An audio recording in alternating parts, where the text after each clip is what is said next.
The rain hammered against the windshield as I drove through the winding roads leading to my grandmother's estate, each drop creating a rhythmic percussion that matched the anxious beating of my heart.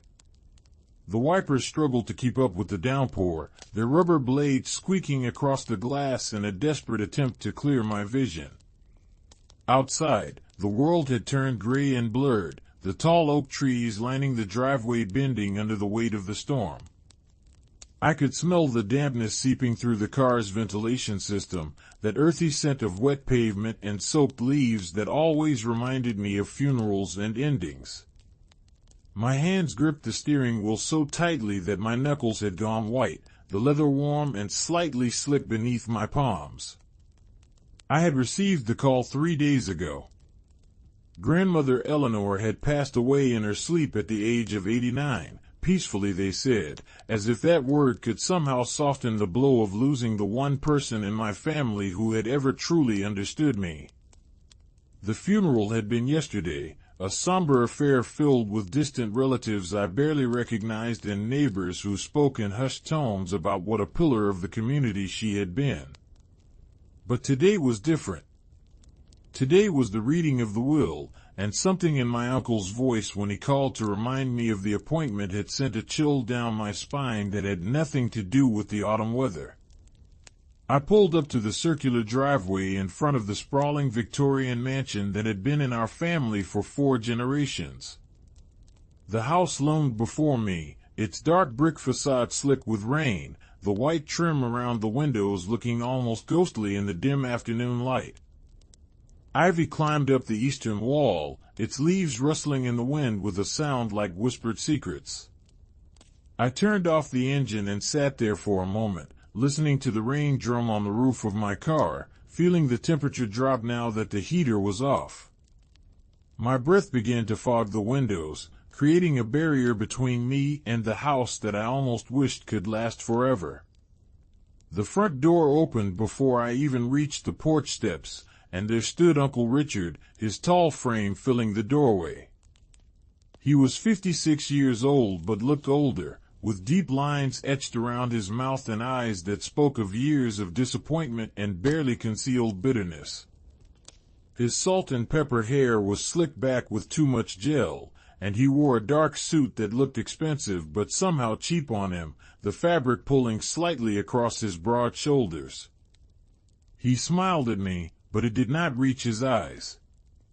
Those pale blue eyes, so different from my grandmother's warm brown ones, watched me with an intensity that made my stomach clench. Come in, he said, his voice smooth as honey but with an underlying edge that set my teeth on edge. You are soaked, dear niece. Let me take your coat. I stepped into the foyer, and the familiar scent of the house washed over me. It smelled like old books and lemon polish, like the lavender sachets my grandmother kept in every closet, and underneath it all, the faint aroma of the vanilla candles she loved to burn in the evenings. The hardwood floors gleamed under the light of the crystal chandelier, and I could hear the old grandfather clock in the hallway ticking away the seconds with its steady, measured rhythm. The house was warm, almost too warm, and I felt a bead of sweat form at the back of my neck as I shrugged off my damp coat. Uncle Richard took it from me, his fingers brushing against mine for just a moment. His hands were cold despite the warmth of the house, and I pulled away instinctively.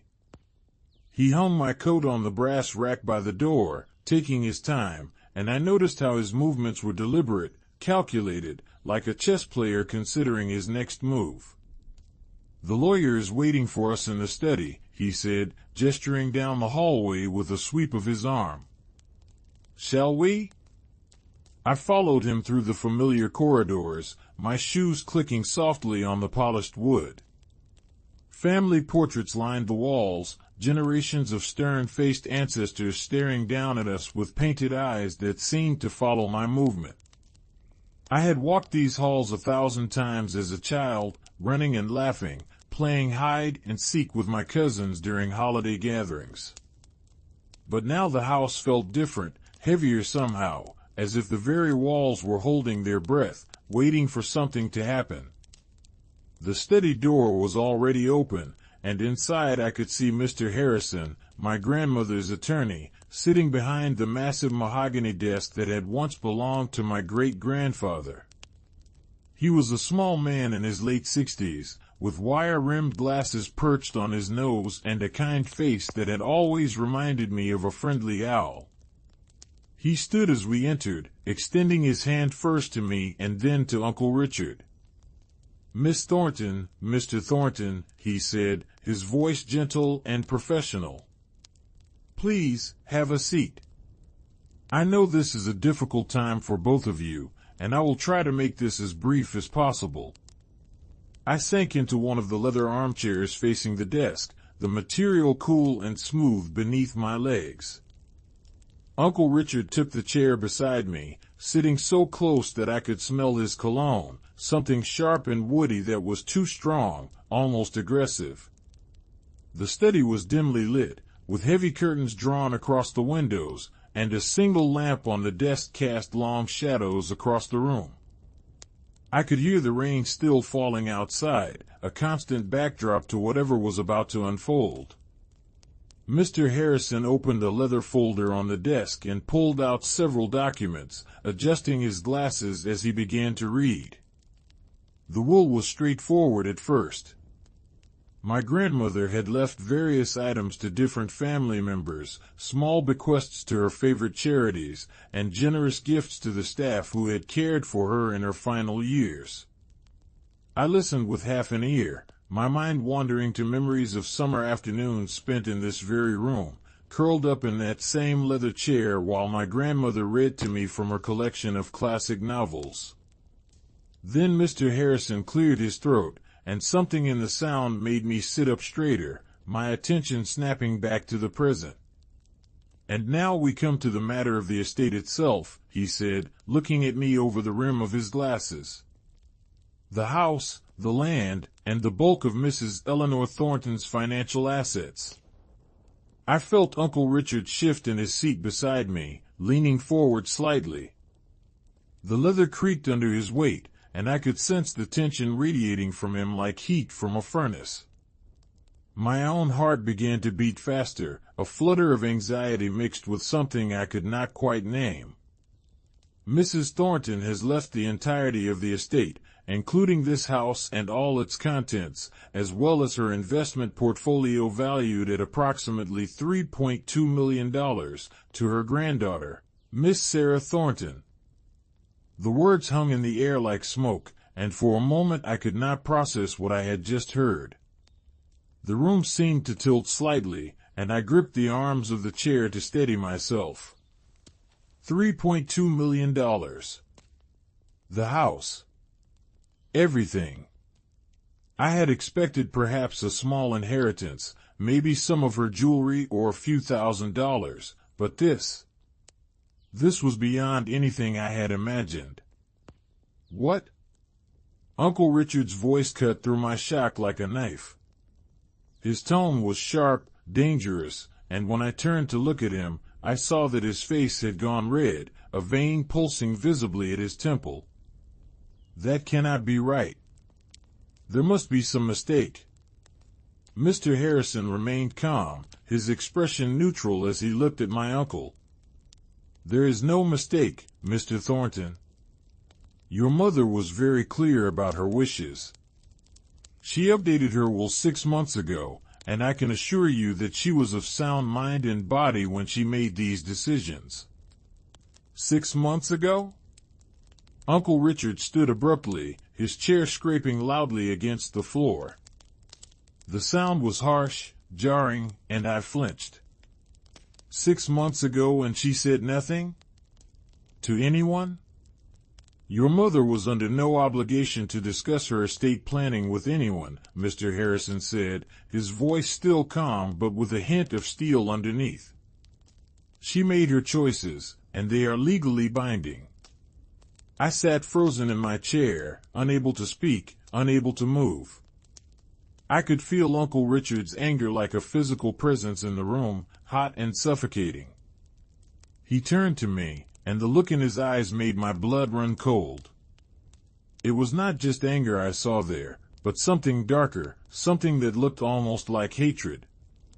"You," he said, his voice low and trembling with barely controlled rage. "You did this. You manipulated her, turned her against her own son." "I did nothing," I managed to say, my voice coming out smaller than I intended. "I did not even know." "Do not lie to me," he hissed, taking a step toward me. I could smell the coffee on his breath, bitter and stale. "You always were her favorite, always hanging around here, playing the devoted granddaughter. And now this is your reward?" "Mr. Thornton, please," Mr. Harrison interjected, standing up behind the desk. "I understand you are upset, but I must ask you to control yourself. Your mother's decision was hers alone, and Miss Thornton had no knowledge of the contents of the will until this moment." Uncle Richard stared at me for a long moment, his chest heaving with each breath. Then, slowly, deliberately, he straightened his tie and smoothed down his jacket. When he spoke again, his voice was calmer, but somehow that made it even more frightening. "Fine," he said. "Fine. We will see about this." He turned and walked out of the study, his footsteps heavy and purposeful as he strode down the hallway. I heard the front door slam with such force that the windows rattled, and then there was silence except for the rain and the ticking of the clock. Mr. Harrison sat back down, removing his glasses and rubbing his eyes wearily. "I am sorry you had to witness that, Miss Thornton," he said. "I had hoped you would take the news more gracefully." I could not find my voice to respond. My hands were shaking, and I clasped them together in my lap, trying to still their trembling. The room felt too warm now, the air thick and hard to breathe. Everything had changed in the span of a few minutes, and I had no idea what to do with this new reality that had been thrust upon me. Continua historia, Mr. Harrison spent the next hour going over the details of the estate, explaining the various accounts and investments, the property taxes and maintenance costs, the legal procedures that would need to be followed. His voice became a distant hum in my ears as I tried to process everything. When he finally finished, he handed me a thick envelope containing copies of all the documents and his business card. "If you need anything at all, please do not hesitate to call me," he said, his eyes kind behind his glasses. "Your grandmother was a remarkable woman, and she clearly had great faith in you. I hope you will honor her memory by taking good care of what she has entrusted to you." I drove home in a daze, the rain having finally stopped but the sky still heavy with dark clouds. My apartment was on the other side of town, a modest one-bedroom place that suddenly felt even smaller knowing that I now owned a mansion and millions of dollars. I lived alone, had lived alone since my divorce 2 years ago, and the silence that greeted me when I opened the door was both familiar and oppressive. I dropped my purse on the kitchen counter and sank onto my worn couch, the springs creaking beneath me. The envelope from Mr. Harrison sat on my lap, heavy with implications I was not ready to face. My phone buzzed, and I pulled it from my pocket to see a text from my best friend, Monica. "How did it go?" she had written, followed by a heart emoji. I stared at the screen, my thumbs hovering over the keyboard. How could I even begin to explain? Finally, I typed back, "Call you tomorrow. Need to process." The rest of the evening passed in a blur. I tried to eat something but could not stomach more than a few bites of toast. I tried to watch television but could not focus on anything. My mind kept replaying the scene in the study, the look on Uncle Richard's face, the venom in his voice. "You manipulated her." The accusation stung, not because it was true, but because I knew that was what everyone would think. The family would assume I had somehow influenced my grandmother, that I had wormed my way into her affections for financial gain. But that was not how it had been at all. I had visited my grandmother regularly because I loved her, because she was the only person in my family who had supported me through my divorce, who had listened without judgment when I talked about my struggles and my dreams.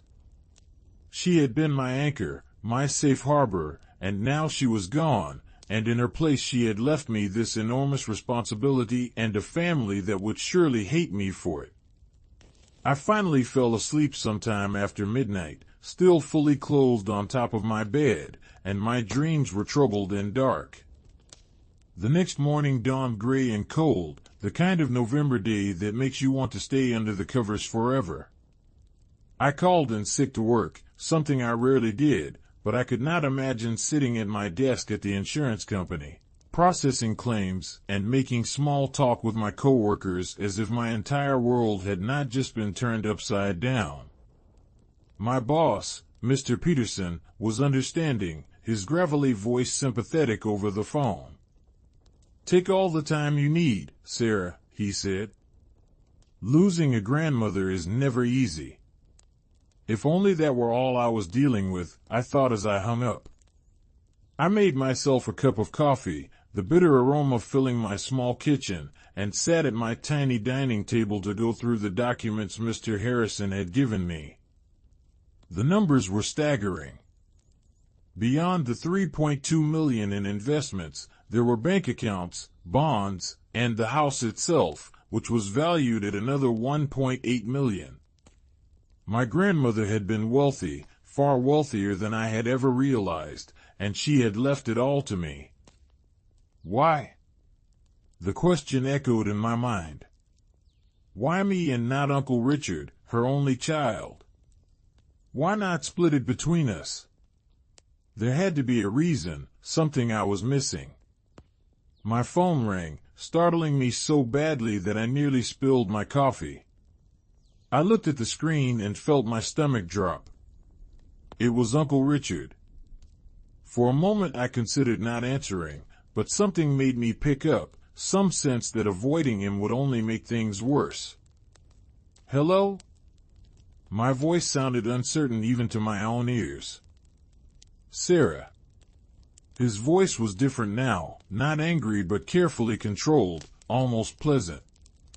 "I want to apologize for my behavior yesterday. I was shocked, as I am sure you can understand, and I reacted poorly. Can we meet? I think we need to talk about this situation like adults." I hesitated, every instinct telling me this was a bad idea. But he was my uncle, my only living relative besides some distant cousins I barely knew. And maybe, just maybe, we could work something out, come to some kind of understanding. "Okay," I said slowly. "Where do you want to meet?" "How about the house?" "This afternoon, say around 2 o'clock? We can talk privately there, without lawyers or anyone else interfering." The house. My house now, technically, though it still felt strange to think of it that way. "All right," I agreed. "I will be there at 2. "Good," he said, and I could hear the smile in his voice. "I will see you then, Sarah." And again, I apologize for yesterday. Family should stick together, especially in times like these. He hung up before I could respond, and I sat there staring at my phone, an uneasy feeling settling in my chest like a stone. Something about the conversation felt off, but I could not put my finger on what exactly. Maybe I was just being paranoid, reading too much into things because of how he had reacted yesterday. I spent the rest of the morning trying to distract myself, cleaning my already clean apartment, doing laundry, anything to keep my hands busy and my mind occupied. But the clock seemed to move both too fast and too slow, and before I knew it, it was time to leave. The drive to my grandmother's house felt different in daylight, even though the sky was still overcast. The trees lining the driveway had lost most of their leaves, their bare branches reaching toward the gray sky like skeletal fingers. The house looked less imposing in the pale afternoon light, but no less grand. I parked in the circular driveway and sat for a moment, gathering my courage. Uncle Richard's black Mercedes was already there, parked near the front entrance.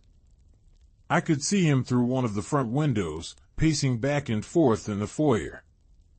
Even from a distance, I could tell he was agitated, his movements quick and jerky. My unease grew stronger, but I forced myself to get out of the car and walk to the front door. It opened before I could knock, and Uncle Richard stood there, dressed more casually today in slacks and a sweater. He smiled at me, but again it did not reach his eyes. "Sarah, come in, come in. Thank you for coming." The house was cooler today, the heating system apparently set lower than it had been during my grandmother's lifetime. I could smell dust and the faint mustiness that creeps into old houses when they are not regularly aired out. Uncle Richard led me not to the study but to the living room, a large space with high ceilings and tall windows that looked out over the back gardens. The furniture was covered in white sheets, giving the room a ghostly appearance, and our footsteps echoed on the hardwood floors. "Please, sit," he said, gesturing to one of the sheet-covered sofas. "Can I get you something to drink? Tea? Coffee?" "No, thank you," I said, perching on the edge of the sofa. The sheet was cool and slightly damp feeling beneath my hands. "I would rather just talk about whatever it is you wanted to discuss." He nodded and sat across from me in one of the armchairs, leaning forward with his elbows on his knees. For a moment he just looked at me, and I fought the urge to squirm under his gaze. The silence stretched between us, broken only by the ticking of a clock somewhere in the house and the distant sound of wind rattling the windows. "Sarah," he began, his voice measured and calm, "I have been thinking a lot about the situation we find ourselves in. About the will, about my mother's decision, about what it means for both of us." I waited, not trusting myself to speak. "I want you to know that I understand why my mother did what she did." He paused, as if expecting me to ask, but I remained silent. "She and we had our differences over the years. I made choices she did not approve of, said things I should not have said. Our relationship was complicated, to say the least. This was true, I knew.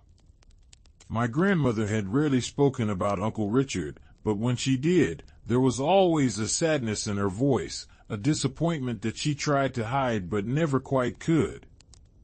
I had never known the details, had never felt it was my place to ask. But here is the thing, Sarah. He leaned back in his chair, his expression hardening slightly. That house, this estate, it has been in our family for generations. It should stay in the family, with someone who bears the Thornton name. You, he paused, emphasizing the word, are a Thornton by birth, yes. But you were married. You took another name. And even though you have gone back to using Thornton after your divorce, the fact remains that you were willing to give it up once. Who is to say you would not do so again? I felt a flush of anger rise in my cheeks. My marriage and divorce had nothing to do with this, and the fact that he was bringing it up felt like a low blow. I opened my mouth to respond, but he held up his hand. "Let me finish," he said. "I am not trying to attack you. I am simply pointing out facts. Now, I have a proposal for you, one that I think would benefit both of us." He reached into his pocket and pulled out a folded piece of paper, smoothing it out on his knee. "I have spoken with my attorney, and we have drawn up an agreement. You would transfer ownership of the house and half of the financial assets to me, and in return, I would ensure that you receive a very generous annual stipend for the rest of your life." You would never have to worry about money again, Sarah. You could quit that dead-end job at the insurance company, travel, do whatever you want. And I would take on the burden of maintaining the estate, dealing with all the headaches that come with a property this size. I stared at him, unable to believe what I was hearing. He wanted me to just give him half of everything?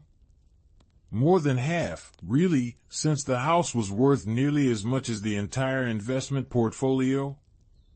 And if I say no?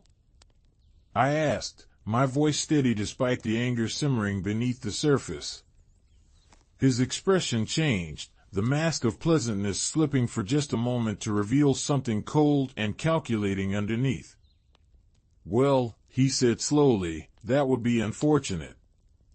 Because you see, Sarah, I know things. Things about you that you probably would not want made public. My heart began to pound, a sick feeling spreading through my stomach. What are you talking about? He smiled, and it was not a nice smile. Do you remember about 3 years ago, when you were having financial troubles? When your ex-husband had drained your joint bank account and left you with nothing but debt? I remembered. It had been the darkest period of my life, when I had been so desperate and scared that I had barely been able to function. How did you know about that? I whispered. I make it my business to know things about family, he said. And I know that during that time, you borrowed money from your grandmother. Quite a lot of money, actually. $50,000, to be exact. She gave me that money, I said, my voice rising. It was a gift. She said I did not have to pay it back. Did she? He tilted his head, his eyes glinting. Because I have been going through her financial records, and I found the check she wrote to you. And interestingly, there is no documentation anywhere that it was a gift. No letter, no note, nothing. In fact, in her personal ledger, she listed it as a loan. That is not true, I said, but even as the words left my mouth, doubt crept in. Had there been paperwork? I could not remember. I had been so overwhelmed at the time, so grateful for her help, that I had not thought to ask for anything in writing. Whether it is true or not does not really matter, Uncle Richard said, his voice taking on a lecturing tone. What matters is perception.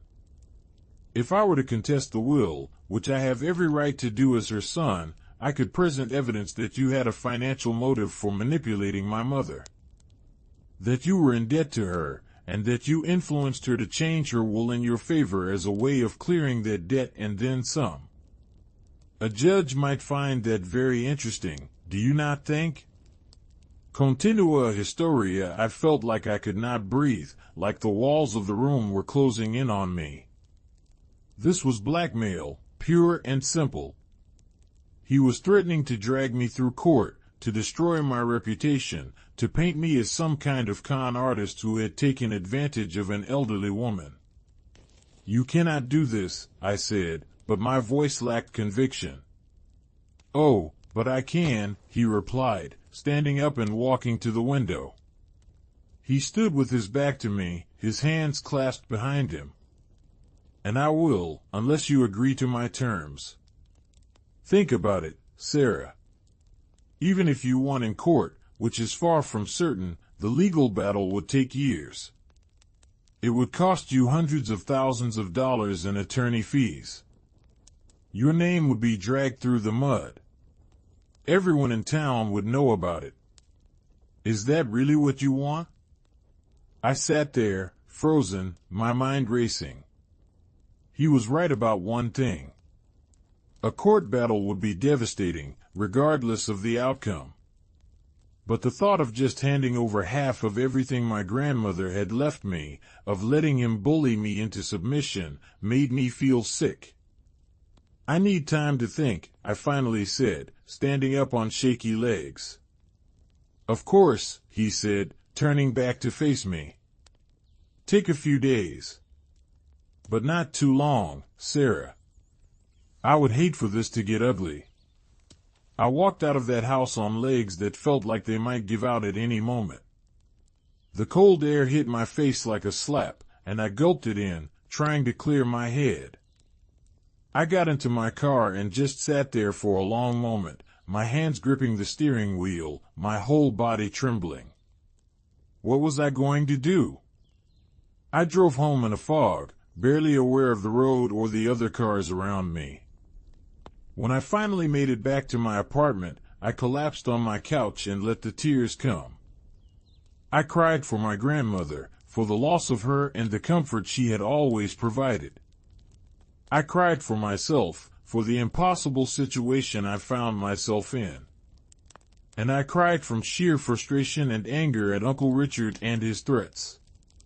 When the tears finally stopped, I felt hollow and exhausted.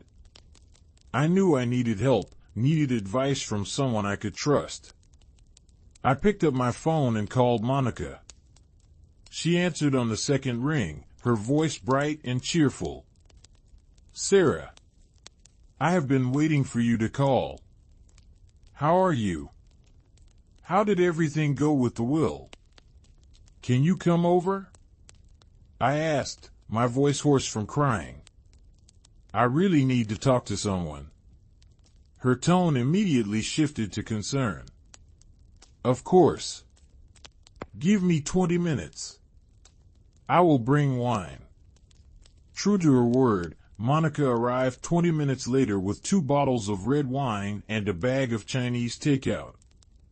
She took one look at my face and pulled me into a tight hug, her familiar perfume, something floral and sweet, enveloping me.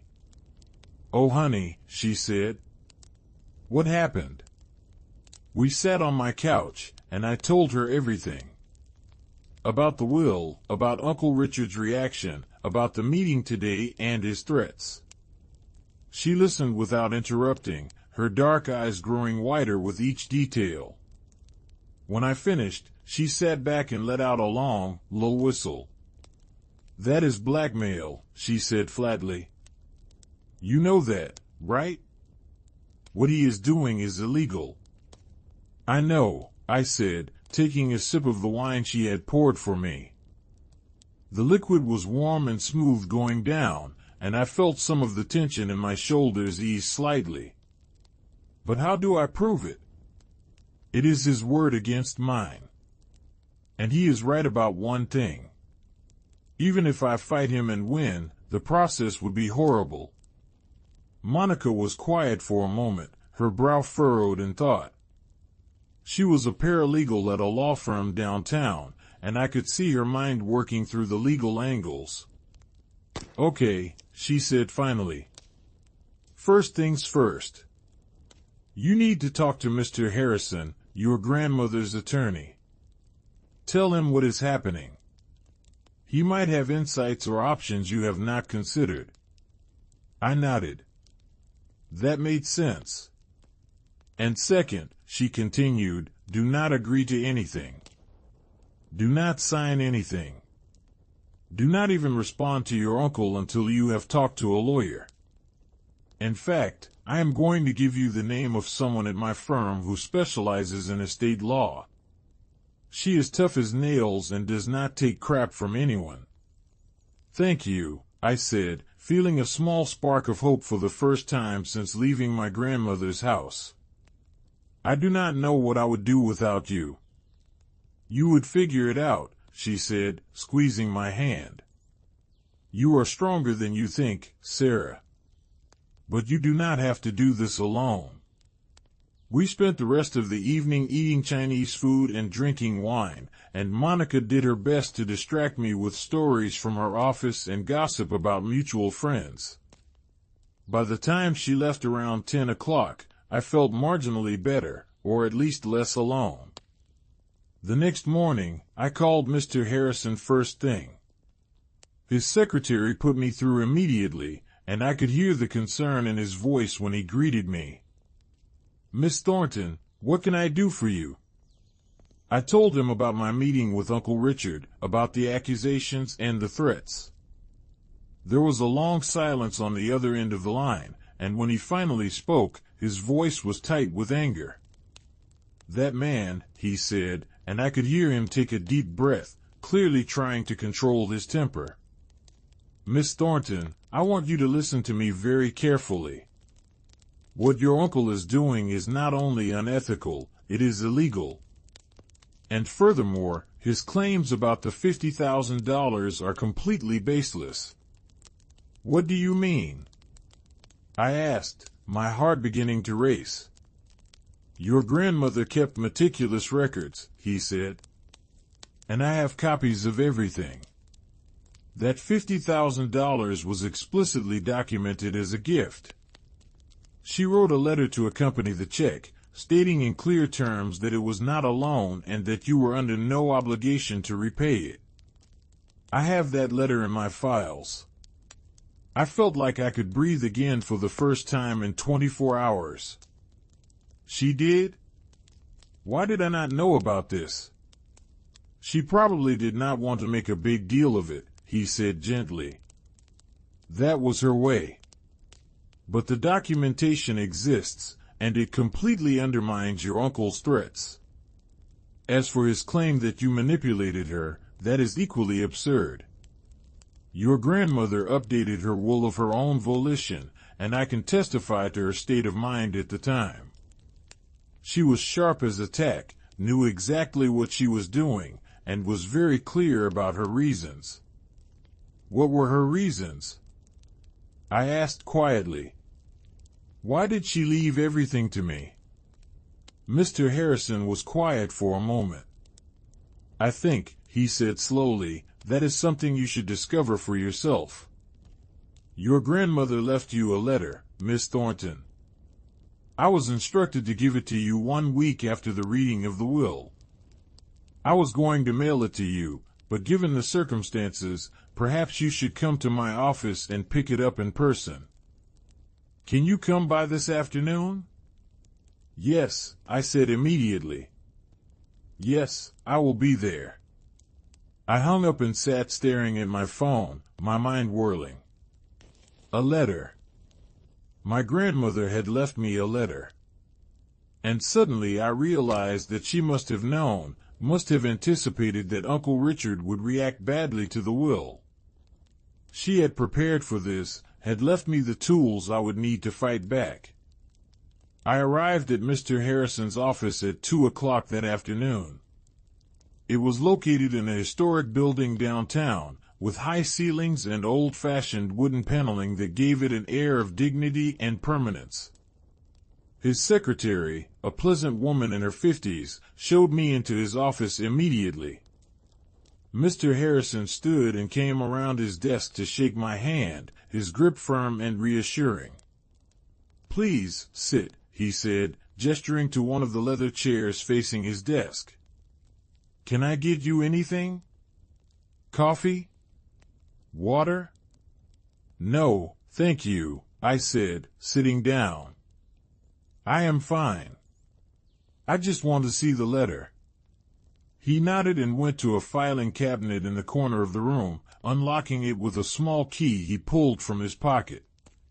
He withdrew a cream-colored envelope, thick and heavy, with my name written on the front in my grandmother's distinctive handwriting. Just seeing those familiar loops and curves made my eyes sting with tears. He handed it to me and then returned to his seat, giving me a moment of privacy. I turned the envelope over in my hands, feeling the weight of it, the texture of the expensive paper. My fingers trembled as I slid them under the flap and carefully opened it. Inside were several pages, covered front and back with my grandmother's writing. I took a deep breath and began to read. "My dearest Sarah," the letter began, and I could hear her voice in my head, warm and loving. "If you are reading this, then I am gone, and you have learned about my will. I imagine you are confused, perhaps even upset, and I am sure that Richard has not taken the news well. I know my son, Sarah, perhaps better than he knows himself, and I know that he will try to fight this. That is why I am writing to you now, to explain my decision and to give you the strength to stand firm against whatever he might do." I paused, wiping at my eyes, and continued reading. "You must understand that my relationship with Richard has been complicated for many years. He is my son, and I love him, but I have also seen his flaws clearly. He is driven by greed and a sense of entitlement that I tried to correct when he was young but failed to do so. When he was 30, I gave him a substantial sum of money to start a business. He squandered it within 2 years on bad investments and a lifestyle he could not afford. When he came to me asking for more, I refused, and he did not speak to me for 3 years.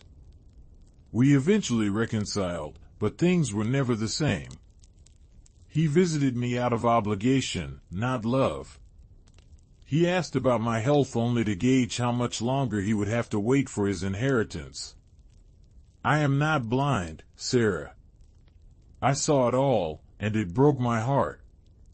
You, on the other hand, have been a light in my life. You visited me because you wanted to, not because you felt you had to. You listened to my stories, laughed at my jokes, held my hand when I was sad. You reminded me what it means to be loved unconditionally.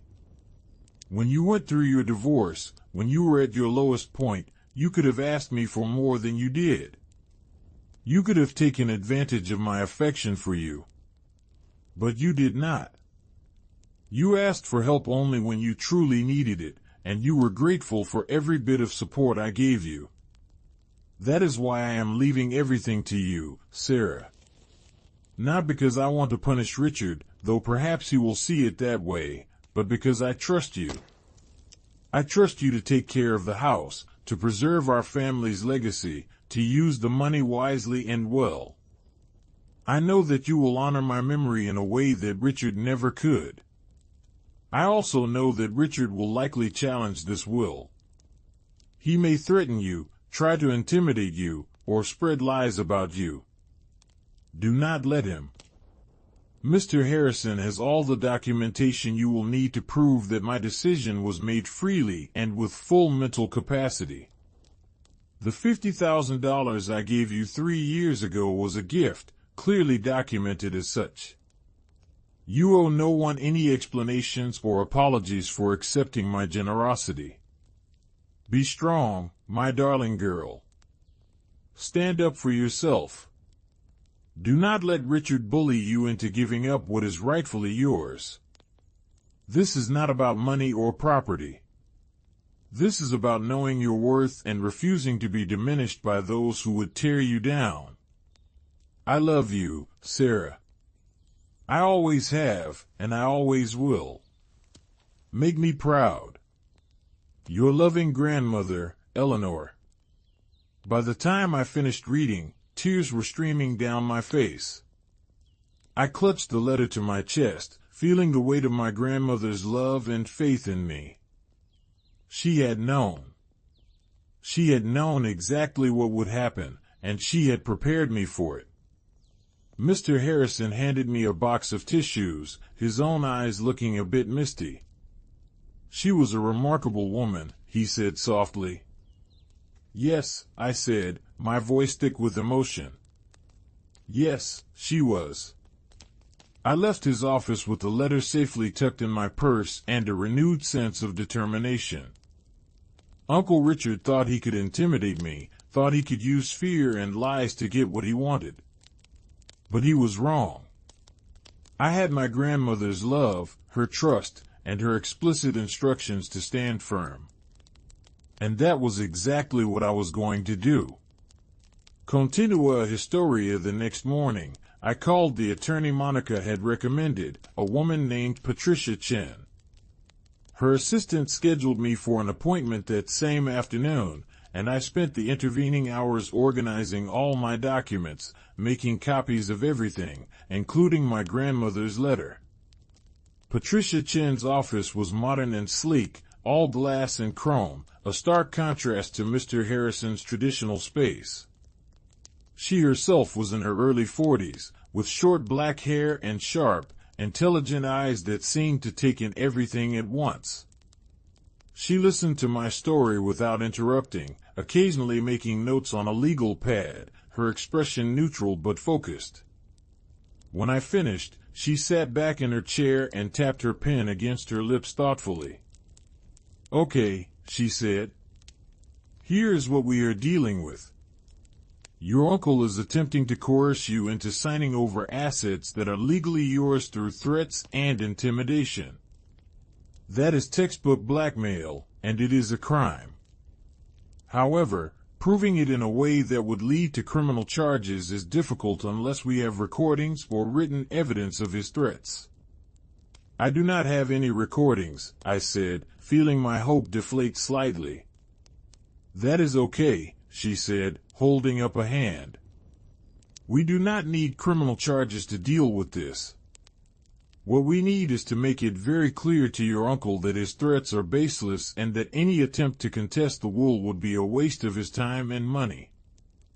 I am going to draft a letter to him, outlining the legal standing of the will, the documentation supporting the $50,000 gift, and the potential consequences if he continues to harass you.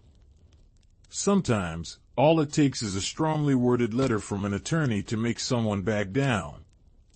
"And if he does not back down?" I asked. "Then we go to court, and we win," she said simply. "Based on everything you have told me and the documentation you have provided, you have an airtight case. Your grandmother was of sound mind, the will was properly executed, and there is no evidence of undue influence. In fact, her letter makes it very clear that she anticipated his reaction and made her decision despite it, not because of any manipulation on your part." I felt a weight lift from my shoulders. "How long will this take?" "The letter will go out tomorrow," she said.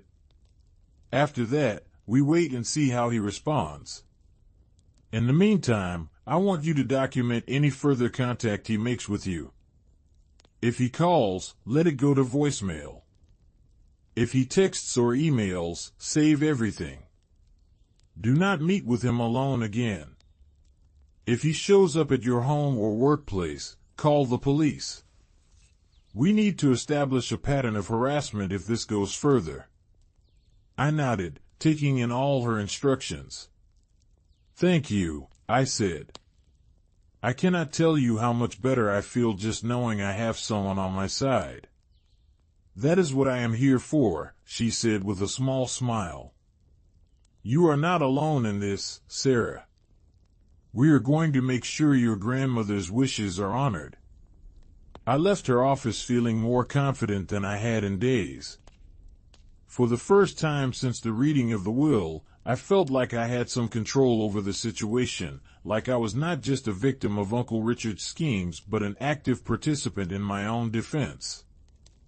The letter went out the next day, sent via certified mail so there would be proof that Uncle Richard had received it. Patricia called me when the tracking showed it had been delivered, and then we waited. 2 days passed with no response.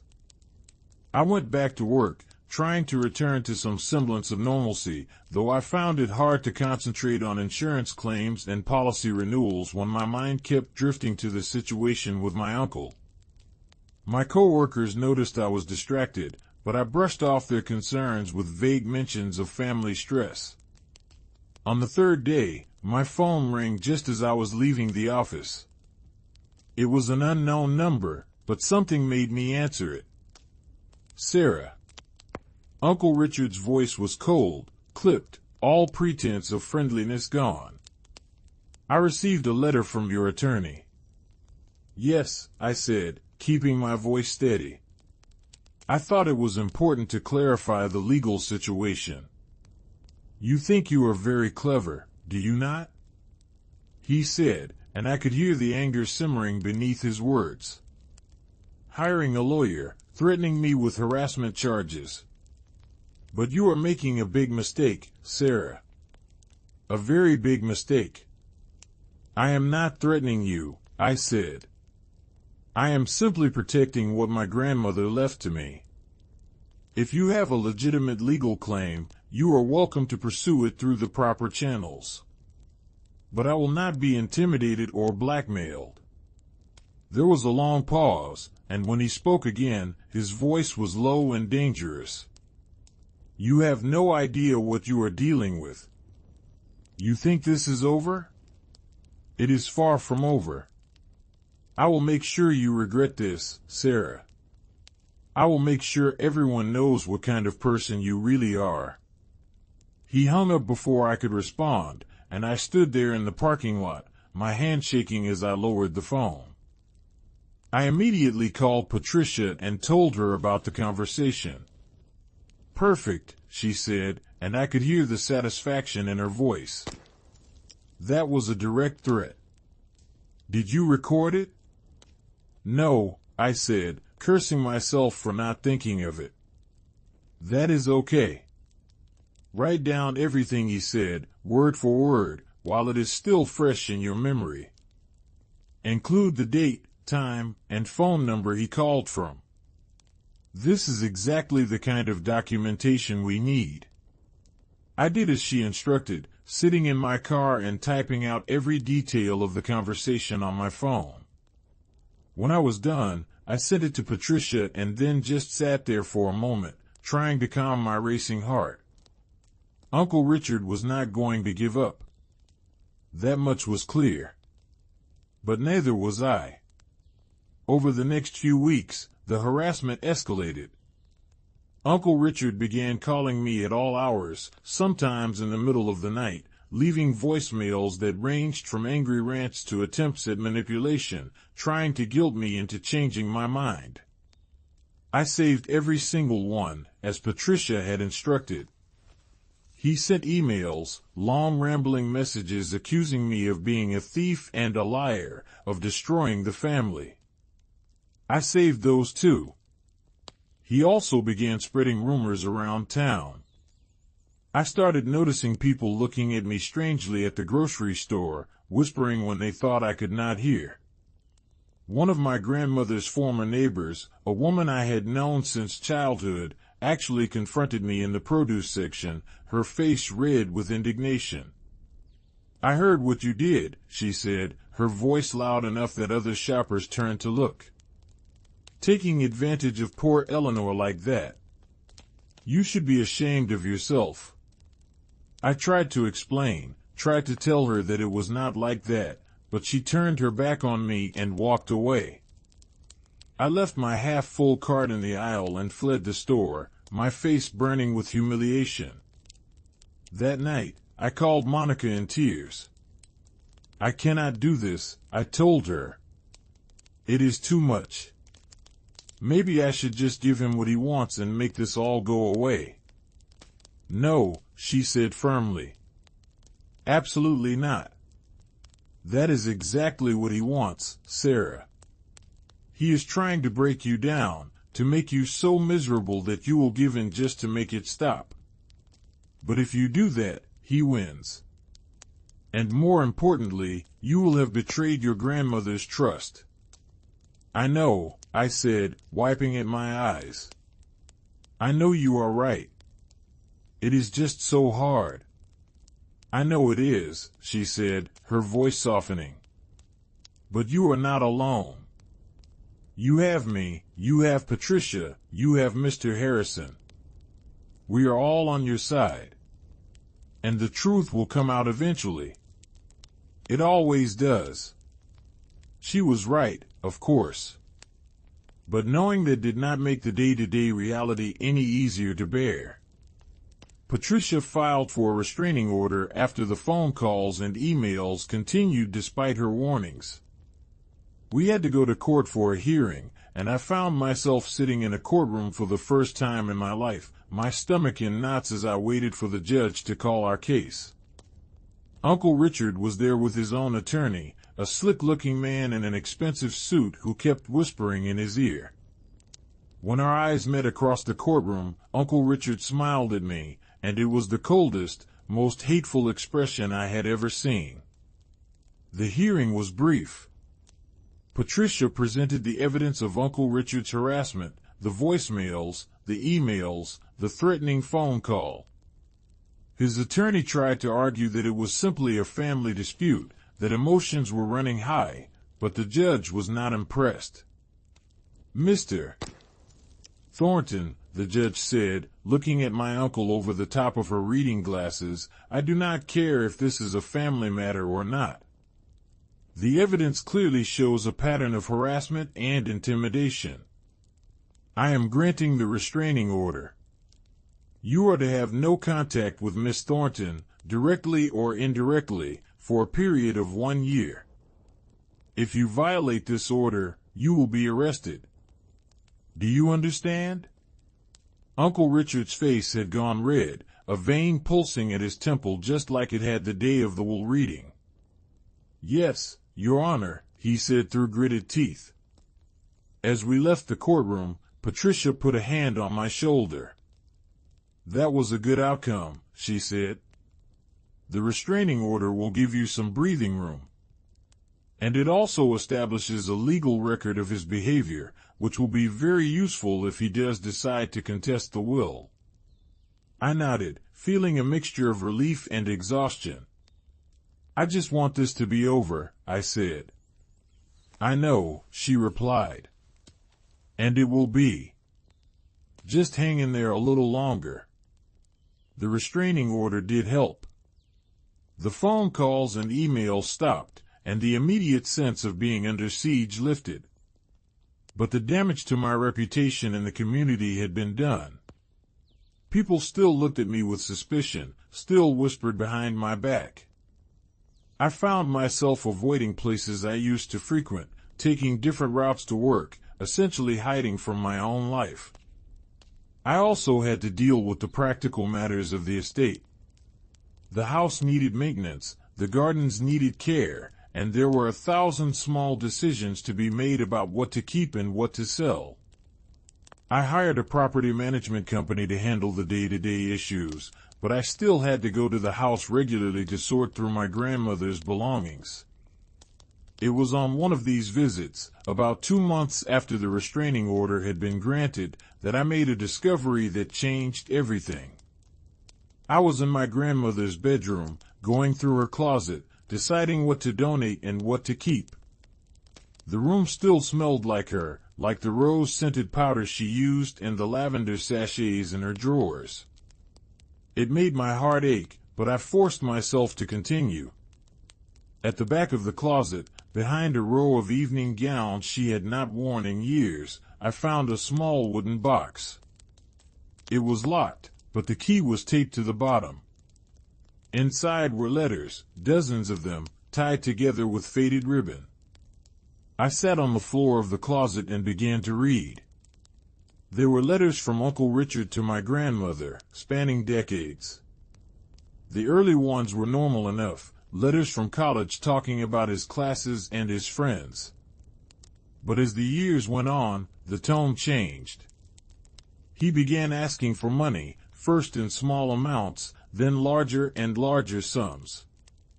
The requests became demands, the language became aggressive and entitled. In one letter, dated about 15 years ago, he wrote, "You owe me this, Mother. I am your son, your only child. Everything you have should be mine. If you do not give me what I am asking for, you will regret it." There were other letters too, from creditors, from banks, from lawyers. Uncle Richard had been in financial trouble for years, constantly borrowing money, defaulting on loans, getting sued. And through it all, my grandmother had been quietly paying off his debts, bailing him out again and again. But the most damning letter was one from just 2 years ago. In it, Uncle Richard threatened to put my grandmother in a nursing home against her will if she did not give him power of attorney over her finances. "I have already spoken to a doctor who will testify that you are not competent to manage your own affairs," he had written. "Do not test me on this, Mother. I will do what I have to do." Continua historia. I sat there on the closet floor, surrounded by these letters, and felt a cold fury building inside me. This was who Uncle Richard really was.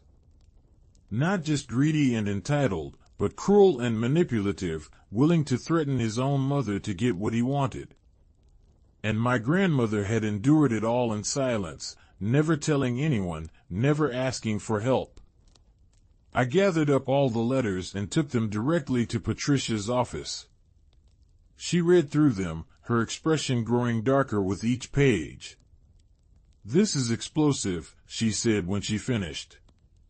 "This completely destroys any claim he might have that he was a devoted son who deserved to inherit. In fact, this shows exactly why your grandmother chose to leave everything to you instead. She was protecting her assets from someone who had already proven he would squander them." "Can we use these?" I asked. "In court, I mean, if he does contest the will?" "Absolutely," she said. "These are his own words, written in his own hand. They establish a pattern of financial irresponsibility and emotional abuse. Any judge would take this into consideration." I felt a grim satisfaction. Finally, I had something concrete, something that proved I was not the villain in this story. But Patricia held up a hand, her expression thoughtful. "However," she said, "I think we might be able to use these to end this without going to court at all. Let me reach out to his attorney, let him know what we have found." Sometimes, when the other side realizes how badly they would lose in court, they are willing to settle quietly. "What kind of settlement?" I asked, immediately wary. "I am not giving him any money." No, she said quickly. "I am not suggesting that. But perhaps we could offer him something symbolic, something that would allow him to save face. Maybe a few personal items from the house, things that belong to his father or have sentimental value. Nothing of significant monetary worth, but enough that he could tell himself and others that he got something from the estate." I thought about it. Part of me wanted to give him nothing, wanted to make him suffer the way he had made me suffer. But another part of me, the part that sounded like my grandmother, whispered that revenge was not the answer. That the best thing I could do was end this cleanly and move on with my life. "Okay," I said finally. "But nothing valuable. And he has to agree to drop any future claims to the estate and to stop spreading lies about me." "I will make sure those terms are in the agreement," Patricia said. She reached out to Uncle Richard's attorney the next day, and the response came back within hours. They wanted to meet to discuss a potential settlement. Patricia advised me not to attend the meeting myself, to let the lawyers handle it, and I was more than happy to agree. The negotiation took 3 days. Patricia would call me with updates, telling me what they were asking for and what she was willing to offer. In the end, they agreed to a settlement where Uncle Richard would receive some furniture that had belonged to his father, a few pieces of artwork, and some family photo albums. In exchange, he would sign a document releasing all claims to the estate and agreeing not to make any further defamatory statements about me. It was not everything I wanted. I wanted an apology, wanted him to admit what he had done, wanted him to face consequences for his behavior. But Patricia reminded me that sometimes the best outcome is not the most satisfying one, but the one that allows you to move forward. The papers were signed on a cold day in January, almost 3 months after the reading of the will. I did not have to see Uncle Richard. Everything was handled through the attorneys. When Patricia called to tell me it was done, I felt a strange mixture of relief and emptiness. "It is over," she said. "You can start living your life again." But was it really over? The legal battle might have ended, but the emotional scars remained. I still felt the weight of the community's judgment, still saw the suspicion in people's eyes. and I still had to figure out what to do with the enormous responsibility my grandmother had left me. I spent the next few weeks in a kind of limbo, going through the motions of my daily life but feeling disconnected from it all. I went to work, came home, ate dinner alone in my apartment. The house, my grandmother's house, sat empty except for when the property management company sent someone to check on it. It was Monica who finally snapped me out of it. She showed up at my apartment one Saturday morning with coffee and bagels and a determined look on her face. "Okay," she said, pushing past me into the apartment. "Enough moping. You won, Sarah. You stood up to a bully and you won. Now it is time to figure out what comes next." "I do not know what comes next," I said, sinking onto the couch. "I have this house and all this money, and I have no idea what to do with any of it." "Then let us figure it out together," she said, sitting beside me. "What did your grandmother love? What was important to her?" I thought about it. "She loved books," I said slowly. "She had an incredible library. And she loved the community. She was always donating to local charities, supporting the arts, helping people who needed it." "So do that," Monica said, as if it were the simplest thing in the world. "Use the house, use the money, to continue her legacy. Turn the house into something that would make her proud." The idea took root in my mind, growing and expanding. What if I turned the house into a community center? A place where people could come for educational programs, art classes, book clubs? I could set up a scholarship fund for local students. I could create a space that honored my grandmother's memory and served the community she had loved. The more I thought about it, the more excited I became. This was what my grandmother had wanted, I realized. Not for me to just sit on the money and the property, but to use it, to make a difference. I spent the next several months working with architects and contractors, with nonprofit consultants and community leaders. The house was transformed, carefully and respectfully, into the Eleanor Thornton Community Center. The library became a public reading room. The living room and dining room were converted into classroom spaces. The gardens were restored and opened to the public. The grand opening was on a warm day in May, almost a year after my grandmother's death. I stood on the front steps of the house, looking out at the crowd that had gathered. There were people from all over town, many of whom had known and loved my grandmother. There were also people who had believed the rumors about me, who had judged me without knowing the truth. I had prepared a speech, but as I looked out at all those faces, I decided to speak from the heart instead. My grandmother, Eleanor Thornton, was the most generous and loving person I have ever known, I began, my voice carrying across the lawn. She believed in the power of community, and the importance of education and the arts, and helping those who needed it. When she left me her estate, she was not just giving me money and property. She was giving me a responsibility, a trust, to carry on her work and her values. I paused, looking up at the house behind me. There were people who questioned whether I deserved this inheritance, who thought I had somehow manipulated or deceived my grandmother. I want to say to those people that I understand your skepticism. It is hard to believe that someone would leave so much to a grandchild instead of to their own child. But my grandmother had her reasons that were hers alone to make. I pulled out the letter she had written me, the one Mr. Harrison had given me all those months ago. With the permission of her estate, I would like to share part of what she wrote to me, so that you can understand her intentions in her own words.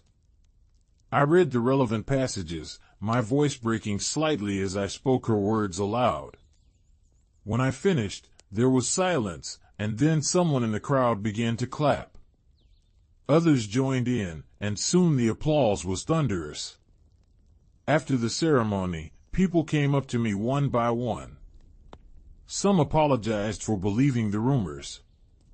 Others thanked me for creating the center. The woman who had confronted me in the grocery store took my hands in hers, tears in her eyes. "I am so sorry," she said. "I should have known better. Eleanor spoke so highly of you. I should have trusted her judgment." "It is okay," I said, and I meant it. I understand why people were suspicious. But I hope this center will show everyone what my grandmother truly wanted. As the sun began to set and the crowd dispersed, I walked through the house, now the center, looking at all the changes we had made. In the study, where the wool had been red, we had created a small museum dedicated to my grandmother's life and the history of the house. Her portrait hung on the wall, and I stood in front of it, looking up at her painted face. "I did it, Grandma," I whispered. "I hope I made you proud." I could almost hear her voice in response, warm and loving. "You always made me proud, Sarah. Always." I left the center that evening feeling lighter than I had in months. The battle with Uncle Richard, the rumors, the stress and fear, all of it had been worth it to get to this moment. I had honored my grandmother's memory and created something that would benefit the community for years to come. As for Uncle Richard, I never saw him again. I heard through the grapevine that he had moved to another state, that he had finally declared bankruptcy and was living in a small apartment somewhere. Part of me felt sorry for him, for the life he had wasted through his own greed and poor choices. But mostly I just felt grateful that he was no longer part of my life. The center thrived. Within the first year, we had served over 2,000 people through our various programs. We gave out 10 scholarships to local high school students.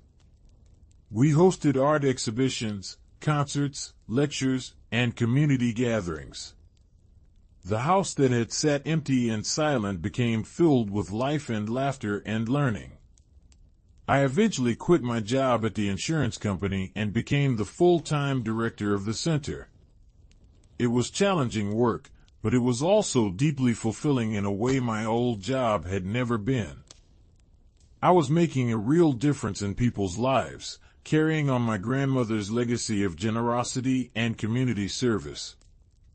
2 years after the center opened, I was working late one evening, finishing up some grant applications in what had been my grandmother's study. The house was quiet, everyone else having gone home for the day. I could hear the old grandfather clock ticking in the hallway, the same steady rhythm I had heard that first day when I came for the reading of the will. My phone rang, and I saw it was Mr. Harrison. We had stayed in touch over the years, and he had been instrumental in helping me set up the nonprofit structure for the center. "Sarah," he said when I answered, "I hope I am not calling too late." "Not at all," I said. "What can I do for you?" "I just wanted to let you know that I ran into Patricia Chen today," he said. "She told me that the statute of limitations has now passed for anyone to contest your grandmother's will. As of today, there is no legal avenue for your uncle or anyone else to challenge it. The estate is yours, free and clear, with no possibility of future claims." I sat back in my chair, letting that information sink in. It was truly over. After 2 years of looking over my shoulder, of worrying that Uncle Richard might find some new way to cause trouble, it was finally, completely, irrevocably over. "Thank you for letting me know," I said, my voice thick with emotion. "You have done a wonderful thing with the estate, Sarah," Mr. Harrison said. "Your grandmother would be so proud of you." "I know I am." After we hung up, I sat in the quiet study for a long time, thinking about everything that had happened.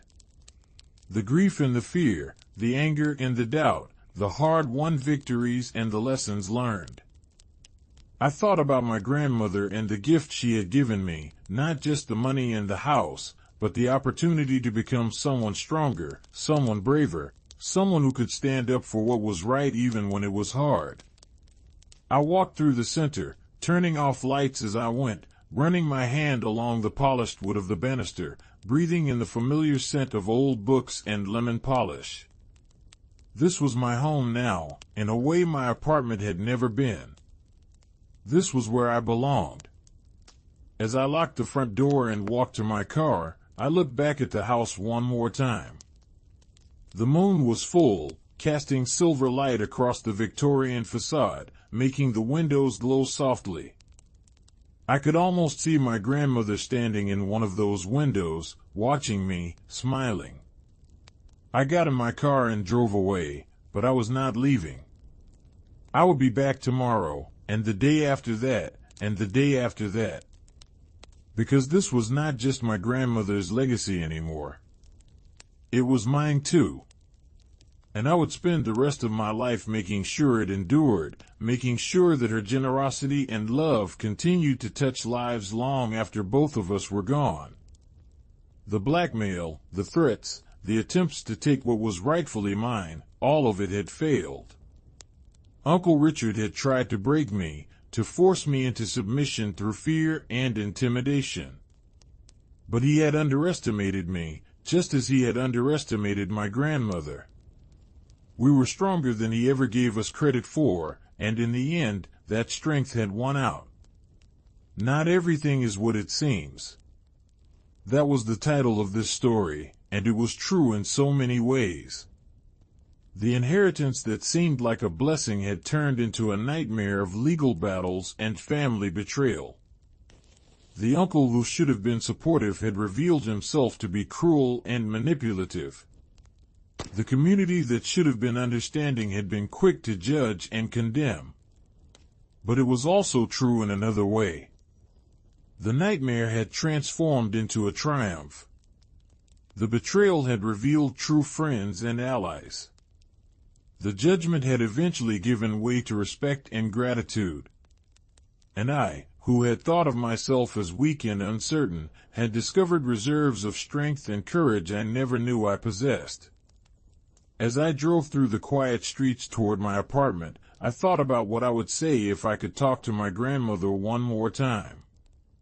I would thank her, of course, for her generosity and her faith in me. But I would also tell her that she had given me something far more valuable than money or property. She had given me the chance to discover who I really was, to test myself and find that I was capable of more than I had ever imagined. And I would tell her that I finally understood why she had made the choice she did. It was not about punishing Uncle Richard or rewarding me. It was about ensuring that her life's work, her values, her love for the community, would continue. She had looked at her son and seen someone who would squander it all. She had looked at me and seen someone who would cherish it, protect it, and use it to make the world a little bit better. She had been right. And every day, with every person who walked through the doors of the Eleanor Thornton Community Center, with every student who received a scholarship, with every art class and book club and community gathering, I proved her right again. The blackmail had failed. The threats had come to nothing. And in the end, love and trust and integrity had won out over greed and manipulation and cruelty. That was the real story. That was the truth that had been hidden beneath all the drama and conflict. And it was a truth worth fighting for, worth standing up for, worth protecting with everything I had.